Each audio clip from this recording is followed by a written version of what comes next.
মাননীয় সদস্য রুমিন ফারহানা, ব্রাহ্মণবাড়িয়া 2। মাননীয় স্পিকার, আপনাকে ধন্যবাদ। মাননীয় স্পিকার, মেঘনা আর তিতাসের পাশের ব্রাহ্মণবাড়িয়া, ওস্তাদ আলাউদ্দিন খাঁ এবং ঈশা খাঁর দেশ ব্রাহ্মণবাড়িয়া, পুতুল নাচ আর ছানামুখীর দেশ ব্রাহ্মণবাড়িয়া, বাংলাদেশের শিল্প সংস্কৃতির রাজধানীর নাম ব্রাহ্মণবাড়িয়া। মাননীয় স্পিকার, একদিকে যেমন এখানে বাউল গান হয়, কীর্তন হয়, ওয়াজ হয়, এমন অপূর্ব ধর্ম বর্ণ সংস্কৃতির মিলন মেলা বাংলাদেশের আর কোথাও হয় কিনা আমি জানা নাই।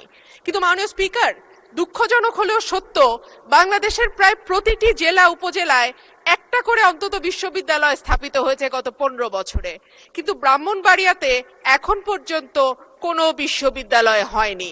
মাননীয় স্পিকার, আপনার মাধ্যমে আমার সংসদের আবেদন থাকবে ব্রাহ্মণবাড়িয়া জেলায় একটা বিশ্ববিদ্যালয় স্থাপন করা হোক এবং ব্রাহ্মণবাড়িয়ায় যে